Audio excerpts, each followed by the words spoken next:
ஓம் முருகா போற்றி. ஓம் சரவண பவ. என் அன்பு குழந்தையே, எப்போதாவது நமக்கு விடிவு கிடைக்காதா என்று காத்திருக்கின்றாய். வருளங்கள் பல ஓடி போயின. உன் பிரார்த்தனைகள் நலமாயின. உன்னுடைய தவத்திற்கான நல்ல பலனை நான் தர வந்திருக்கின்றேன். நீ ஆசைப்பட்டு கேட்டதை உனக்கு தரப்போகின்றேன். உன்னுடைய வீட்டில் சுப நிகழ்வுகள் எல்லாம் நடக்கப் போகின்றது. உன் குடும்பத்திற்கு மகிழ்ச்சியான நிகழ்வாக அது நிச்சயம் இருக்கும். மகிழ்ச்சியாக இரு. மகிழ்ச்சியான வரம் தரும்போது மகிழ்ச்சியோடு அதை பெற்று கவலையின்றி நீ வாழ வேண்டும் அல்லவா? கவலையோடு அதனை பெற முயன்றால் அதன் சக்தி மிகவுமே குறைந்துவிடும். அதனால் உன்னுடைய மனதை தெளிவாக, மகிழ்ச்சியாக, சந்தோஷமாக, நிம்மதியாக வைத்துக்கொண்டு நான் தரும் வரத்தை நீ பெற்றுக்கொள். உன் வாழ்க்கை சந்தோஷமாகவே இருக்கும். உன் கடினமான பாதைகளை நீ எல்லாம் அலசி ஆராய வேண்டாம். அது போனது போன வாழ்க்கை. இனி வரப்போவது உனக்கு நல்லதாக இருக்கும். இன்னும் 1 மணி நேரம்தான். இன்னும் 1 மணி நேரத்தில் நீ சற்றும் எதிர்பார்க்காத ஒரு அதிசயம் காத்திருக்கின்றது. அது பல மடங்கு மகிழ்ச்சியை உனக்கு அள்ளி கொண்டு வரப்போகிறது.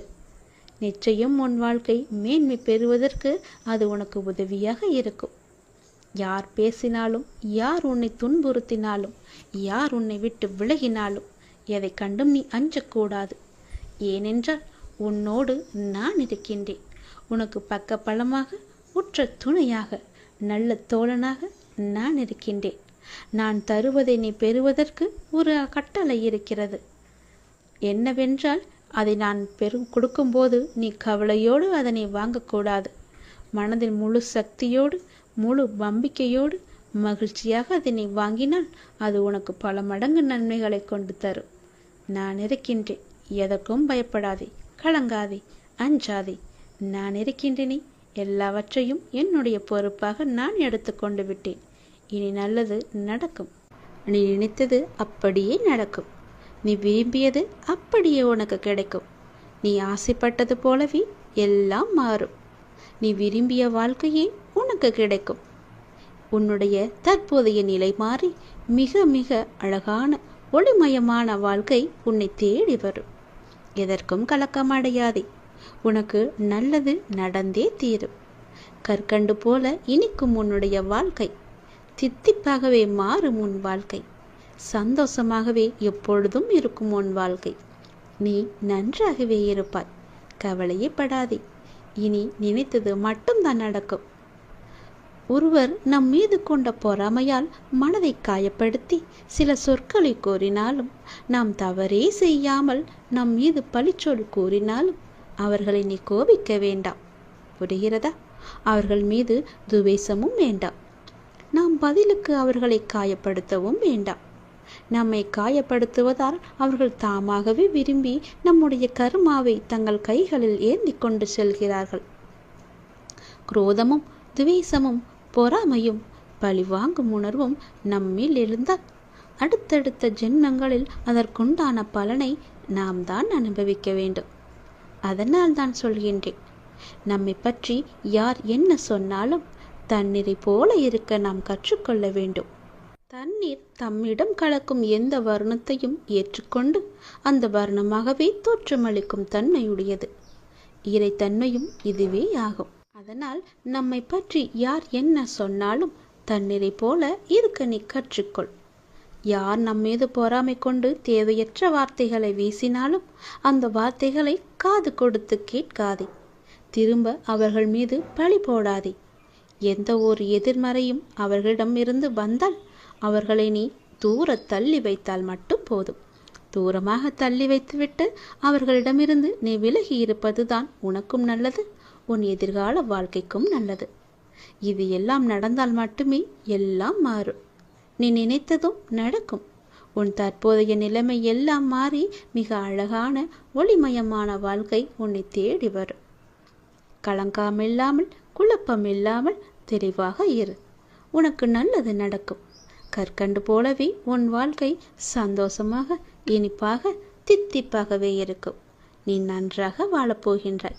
நீ நினைப்பது நல்லதாக இருக்கும் போதும் நடத்தி கொடுப்பதும் நான் அல்லவா? அதனால் நடப்பதும் நல்லதாகவே இருக்கும். துன்பமெல்லாம் தீர்ந்து என்னுடைய அருளால் உன் வாழ்க்கையில் பல நல்லதுகள் இனி நடக்கப் போகின்றது. விதி என்று எதையும் நீ விட்டு விடாதே. அப்பாவிடம் தொடர்ந்து வேண்டு. விதிக்கும் விதிவிலக்கு என்று நான் ஒன்று வைத்திருக்கிறேன். அது உனக்கு வேலை செய்யும். உன் தலையெழுத்தும் மாறும். நான் சொல்வது போலவே செய்தால் உன் வாழ்க்கை மிக நன்றாகவே இருக்கும். நினைத்தது நடக்கும், கேட்டது கிடைக்கும், விரும்பியது வரும், ஆசைப்பட்டது எல்லாம் நடக்கும். உன் அப்பாவின் வாக்கு நிச்சயம் உனக்கு மட்டுமே பலிக்கும். உன்னுடைய வாழ்வின் மகிழ்ச்சியான அடுத்த கட்டம் ஆரம்பித்து விட்டது. உனக்கு இப்போது நன்றாக புரிந்திருக்கும்.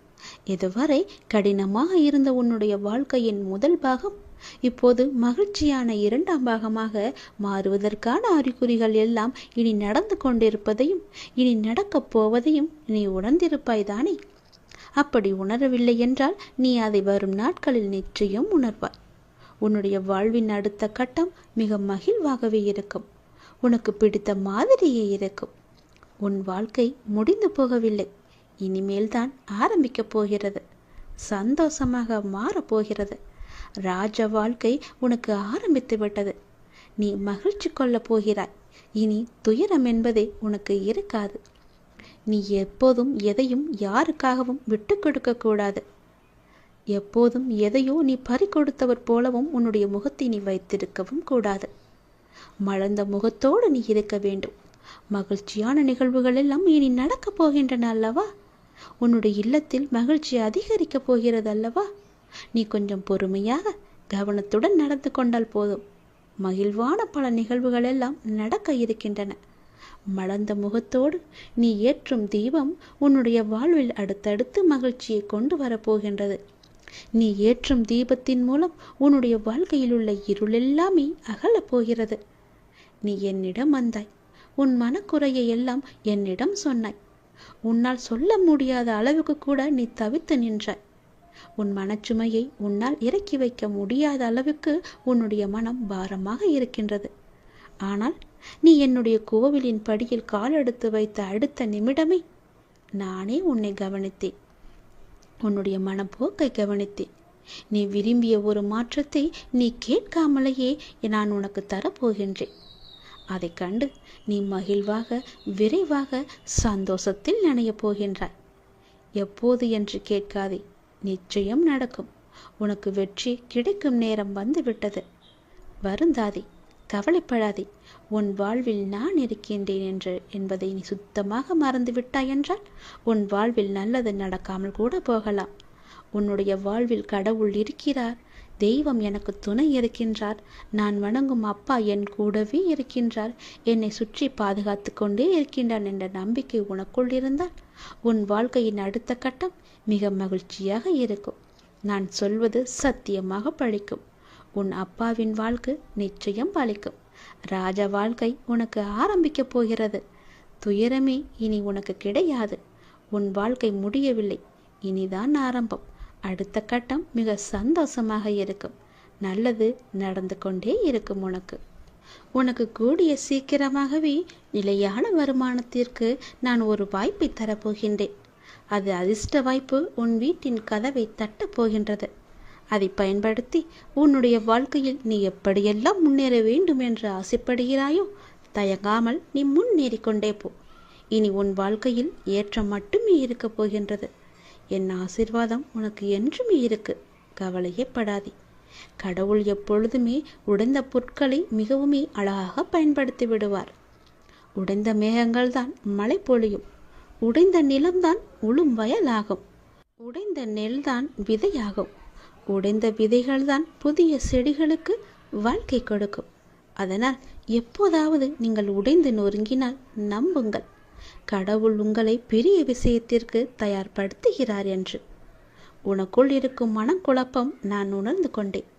அதற்கு நீ தீர்வை தேடிக்கொண்டிருக்கிறாய் என்பதையும் நான் அறிந்து கொண்டேன்.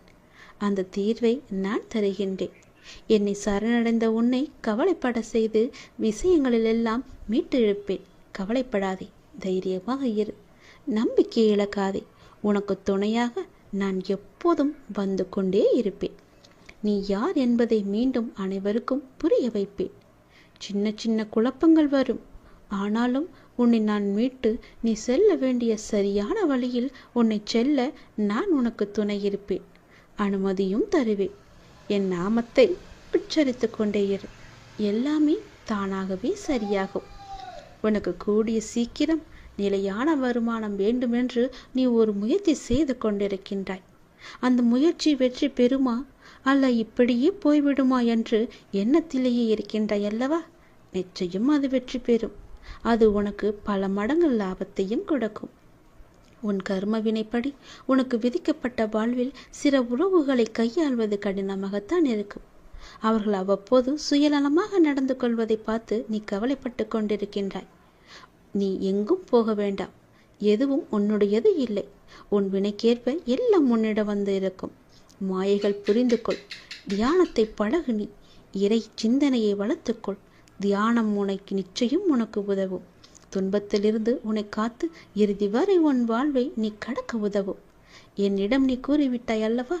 அதற்கு பிறகு எதை பற்றி நீ சிந்தனை செய்து உன் மனதை நீ குழப்பிக் கொண்டிருக்கின்றாய்? சிந்தனையில் சில மணி நேரம் இருக்கச் செய். ஆனால் அது உனக்கு நன்மையா என்று யோசித்து செய். உனக்கு நல்லது நடக்கும். உன் வருமானத்திற்கு நானே பொறுப்பெடுத்துக் கொள்கிறேன். கவலைப்படாதே, அது உனக்கு நிலையான வருமானமாக இருக்கும். நான் தரும் அதிர்ஷ்ட வாய்ப்பை நீ பயன்படுத்தி கொண்டால் உன் வாழ்க்கை மிக நன்றாகவே இருக்கும். பயன்படுத்திக்கொள். உனக்கு இன்ப நிலை நீங்கி துன்ப சுமையை சுமக்கின்றையே, அனுபவிக்க இன்னும் என்ன இருக்கிறது என்ற அளவில் துன்பத்தின் எல்லை வரை சென்று விட்டு வெறுமையாய் நின்று என் முன் எனது முகத்தை உற்று பார்த்து அழு முன்னை நான் கண்டு கொள்ளவில்லை என்று நினைத்து கொண்டிருக்கிறாய். உன்னை நான் கரிசனத்தோடு தான் கவனித்துக் கொண்டிருக்கிறேன். ஒவ்வொரு முறையும் உன்னை தைரியப்படுத்திக் கொண்டு வருகிறேன் என்பதை நீ நினைவுபடுத்திக்கொள். இன்னும் நீ கடந்து போக வேண்டிய தூரம் நிறையவே இருக்கிறது. அதுவரை எல்லையற்ற பொறுமையோடு தீவிர நம்பிக்கையோடு உனது சுமையின் கணம் தெரியாமல் இருப்பதற்காக என்னுடைய நாமத்தை நீ உச்சரித்தபடி இருக்க வேண்டும். எனது சத்தத்தை உணர்வுள்ள நீ கவனித்து கேட்டு அதன்படி நடந்து கொள். அப்போது உனக்கு ஆறுதல் கிடைக்கும், மன நிம்மதி கிடைக்கும். எதற்காகவும் கவலைப்படக்கூடாது. நான் உன் கூடவே இருக்கிறேன். எது வந்தாலும் நான் உனக்கு அருள் செய்ய காத்து கொண்டிருக்கிறேன். நீ விழிப்புணர்வுடன் இரு, விழித்துக்கொள். எல்லாமே உனக்கு நல்லதாகவே நடக்கப் போகிறது. நீயே என் துணை, நீயே என் காவல், நீயே என் வழிகாட்டி, நீயே என் குறிக்கோள், நீயே என் அப்பா, நண்பன் என எல்லாமே நீதான் அப்பா என்ன என்னை அழைத்து வந்தாய் உன் வீட்டிற்கு, உன் இடத்தில். அப்படி இருக்கும்போது உனக்கான நல்லதை செய்ய நான் தவற மாட்டேன். எனது உறுதிமொழி இது. எனது உறுதி ஒருபோதும் பொய்யாக இருக்க முடியாது. அது தாமதமாகும், ஆனால் அது தப்பாமல் உனக்கு கிடைக்கும். நம்பிக்கையோடு இரு. நீங்கள் நடந்து செல்லும் பாதை அவ்வளவு எளிதானது அல்ல, மிகவுமே கடினமானது. ஏகப்பட்ட சோதனைகள் உங்களை தாக்கலாம். ஆனாலும் என்ன, ஒன்றை மட்டும் நீ நினைவில் கொள். உங்களுடைய குரு நான் உங்களை இருக்க பற்றி இருக்கிறேன். உன்னுடைய கடவுள் உன்னை இருக்க பிடித்திருக்கிறேன்.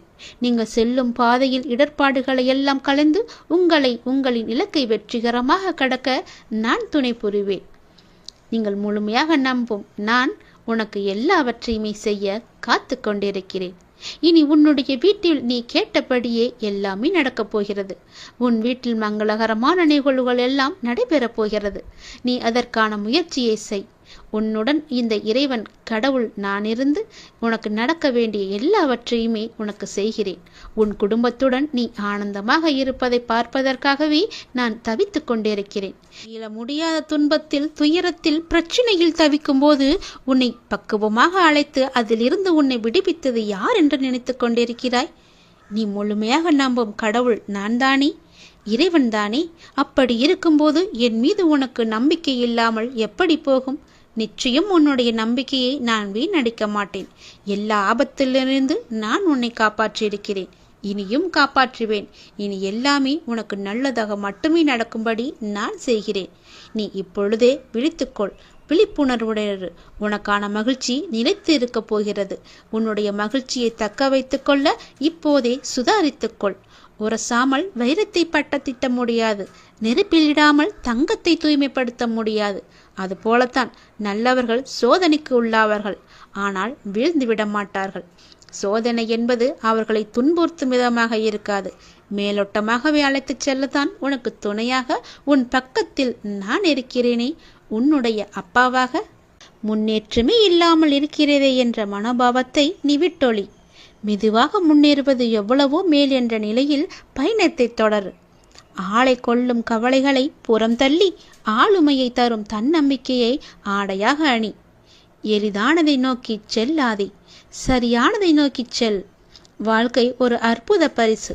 அதை நீ மகிழ்வாக வாழ முயற்சி செய்யுங்கள், என்னுடைய துணையோடு.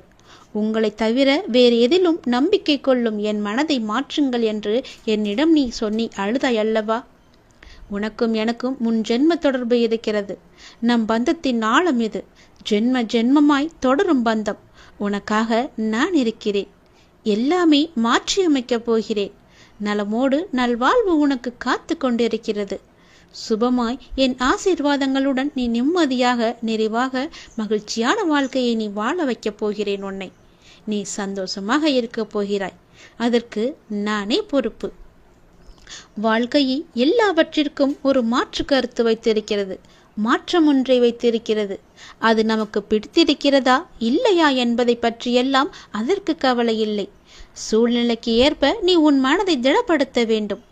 2 வார்த்தை பேச வேண்டிய இடத்தில் அதிகம் பேசுவது தவறு. ஆலோசனை கூறும்போது உன் கருத்தை பிறரிடம் கூறி சொல்வது தவறு. அதுபோல் நேர்மையாக பயணித்து தோற்பதும், முடிந்தவரை போராடிய பின் தோற்பதும் வெற்றி பெற்றதற்கு சமம் என்று அர்த்தம் கொண்டு மீண்டும் மீண்டும் நீ முயற்சி செய். உனக்கு வேண்டியதை பிறரிடம் இருந்து எதிர்பார்த்தால் அது எப்போதும் கிடைக்காது. உனக்கு வேண்டியதை நீதான் முயற்சி செய்து அடைய வேண்டும். வெற்றியா தோல்வியா என்பதல்ல வாதம். ஆடுகளத்தில் இருக்கிறாயா என்பதை மட்டும் நீ அடிக்கடி உறுதிப்படுத்திக்கொள். உயிரை தொங்கும் மாங்காய்க்காக கல்லுயர்த்தும் சிறுவனை நீ கவனித்துப்பார். எரியும் கற்கள் தோல்வியை தழுவுகின்றனவே என்று கைவிட்டு போவதில்லை. கடைசியில் ஒரு காயாவது அவன் கையில் விழும் வரை அதுவரை களைப்படைய மாட்டான். அவன் மனமும் அப்படித்தான், அவனுடைய கரமும் அப்படித்தான். அதுபோல உன் தோல்விகளையே கற்களாக்கி கவனம் சிதறாமல் வெற்றி கனியை குறிப்பார்த்து எறிய கற்றுக்கொள். எத்தனை முறை கல் எறியப்பட்டுகிறது என்பதல்ல கணக்கு. கனி கைவசம் வருகிறதா என்பதில்தான் உன்னுடைய கவனம் இருக்க வேண்டும். வெற்றியை கொண்டாட எவராலும் இயலும். தோல்வியை ஏற்று துவளாது இருக்க ஒரு சிலரால் மட்டுமே முடியும். அந்த ஒரு சிலரில் நீயும் ஒருவனாக இருந்தால் வெற்றி கோப்பையை நீ விரைவாகவே பெற்றுவிடலாம். அது உன் கையிலே கிடைத்துவிடும். வெற்றி முழக்கம் உன் வீட்டு கதவை தட்டும். நான் இருக்கிறேன் உனக்கு. எப்போதுமே உன் கூடவே இருப்பேன். நீ நிச்சயம் முன்னேறுவாய். உன் மனதில் எதிர்காலத்தை பற்றிய பயம் என்றாயிருந்தால் அதை தூக்கி எறிந்துவிடு. எனக்காக என்னுடைய அப்பா, என்னுடைய இறைவன், என்னுடைய குரு எனக்காக இருக்கிறார் என்ற நம்பிக்கையோடு இரு. எல்லாவற்றையுமே தூக்கி எறிந்துவிடு. உன்னோடு நான் இருக்கிறேன். பக்க பலமாக, உற்ற துணையாக, உற்ற தோழனாக, நல்ல நண்பனாக, உனக்கு உறவினராக, உற்றாராக, எல்லாமாக நான் இருக்கிறேன். பிறகு எதற்காக நீ கலங்க வேண்டும்? எல்லாமே உன்னை தேடி வரும்படி நான் செய்கிறேன். எல்லா பொறுப்பு நானே எடுத்துக்கொள்கிறேன். நீ நன்றாகவே இருப்பாய். யார் யாருக்கு என்ன தேவை என்பது அப்பாவுக்கு தெரியும். அதை அவர்களுக்கு கண்டிப்பாக கொடுப்பார். இங்கே தேவையானது பொறுமையும் நம்பிக்கையும் தான். பொறுமையோடு காத்திருந்தால் அவர் அருள்மழை நிச்சயம் உங்கள் மீது பொழியும். அது நாம் எதிர்பார்த்ததற்கு மேலாகவே இருக்கும். நாம் செய்யும் காரியங்களின் பலனையே நாம் திரும்ப அடைகின்றோம். நல்லதாக இருக்கட்டும், அது கெட்டதாகவும் இருக்கட்டும். நல்லதும் கெட்டதும் நம் செயல்கள் மூலமே நமக்கு விளைகின்றது. முன் செய்த பாவ புண்ணிய பலன்களை நாம் இன்று அனுபவிக்கின்றோம். கலங்கக்கூடாது. நான் இருக்கிறேன் என்று உன் மீது நம்பிக்கை வைக்க வேண்டும். என் மீதும் நீ நம்பிக்கை வைக்க வேண்டும். உன்னோடு எங்குமே எப்போதுமே நான் இருக்கிறேன் என்ற நம்பிக்கையை நீ வைக்க வேண்டும். நீ சொல்லாமலேயே உன் பிரச்சனைகளை நான் அறிவேன். எந்த ஒரு மனதில் அன்பும் அக்கறையும் நிறைந்திருக்கிறதோ அந்த மனம் பிறர் துன்பம் உணரும் தெய்வீகமாகும் என்பதை நீ உணர்ந்து கொள். நாம் செய்யும் காரியங்களின் பணையே நாம் திரும்ப அடைகின்றோம். நல்லதும் கெட்டதும் நாம் செயல்கள் மூலமே நமக்கு திரும்ப கிடைக்கின்றது. நீ இன்று ஒரு நல்லது செய்தால் அது பல மடங்காக நல்லது உனக்கு கிடைக்கும் எதிர்காலத்தில். நீ இன்று ஒரு துன்பம் சிறிதளவு செய்தால் அது பல மடங்காக பல துன்பமாக உனக்கு பெருகி வரும். அதனால் இன்றே நீ நல்லது செய்ய முற்படு. முன் செய்த பாவ புண்ணிய பலன்களை நாம் இன்று அனுபவித்துக் கொண்டிருக்கிறோம். கருமா என்ற மூலம் கலங்காதே. நான் இருக்கிறேனே உன்னோடு, எங்குமே எப்போதுமே. உன் வாழ்க்கையில் நீ எங்கும் எதையும் தேடிச் செல்ல வேண்டாம். உனக்கான அனைத்தும் நிறைந்த விஷயங்களாய் நான் உன்னுடன் இருக்கின்றேன். மற்றவர்களை நம்பி வாழ்வது சுயமரியாதை இல்லை என்று நினைக்கும் போது என் குழந்தை என்னிடம் மட்டும் உரிமையாக கேட்பதை பார்த்து நான் ஆனந்தப்படுகிறேன். நீ என்னை அப்பாவாக பார்ப்பதால் தானே என் மீது முழு உரிமை வைத்திருக்கிறாய். என் குழந்தைக்கு என்ன தேவை என்பதை நான் பார்த்து பார்த்து அள்ளி அள்ளி கொடுத்து வாழ வைக்கப் போகிறேன். அப்பா, எனக்கு பிறர் உலகப் பொருட்கள் மீது எல்லாம் எனக்கு கவனம் வேண்டாம். நான் உங்களையே எண்ணி வாழ வேண்டும் என்று நினைக்கும் என் பிள்ளையை என் உயிராய் நான் தாங்குவேன். உன்னை உனக்கான நிழலில் நான் வாழ வைப்பேன். உனக்கான சாம்ராஜ்யத்தை நான் உருவாக்கி காமிக்கின்றேன். அனைத்தும் உன் வாழ்வில் வெகு விரைவில் நடக்கப் போகிறது. நீ கேட்டது உனக்கு கிடைக்கப் போகிறது. உன்னுடைய வளர்ச்சி என்பது வானத்தில் மின்னும் நட்சத்திரமாய் ஜொலிக்கப் போகிறது. உன் சிரிப்பில்தான் என்னுடைய சந்தோஷம் இருக்கின்றது. உனக்கான வானமாய் நான் உன்னிடத்திலும் உன் வாழ்க்கையிலும் நான் எங்குமே உன்னை சூழ்ந்து இருப்பேன். உன்னை உன் வாழ்வில் ஜொலிக்க வைப்பேன். நீங்கள்தான் என் உயிர். உன் அன்பில்தான் என்னுடைய நிம்மதி இருக்கின்றது. உன்னை என் உயிராய் நான் காத்து கொண்டிருக்கிறேன். இனி எல்லாமுமாக உனக்கு நான் எப்பொழுதுமே இருப்பேன். நீ எல்லா வளமும் பெற்று சீரும் சிறப்புமாக வாழப்போவதை நான் கண்குளிர பார்க்க போகிறேன். உனக்காக உன்னுடைய எல்லாம் வல்ல இறைவன் நான் இருக்கிறேன். என் துணை என்றும் எப்போதும் எங்குமே உனக்கு என்று நீ சந்தோஷமாகவே வாழ்வாய்.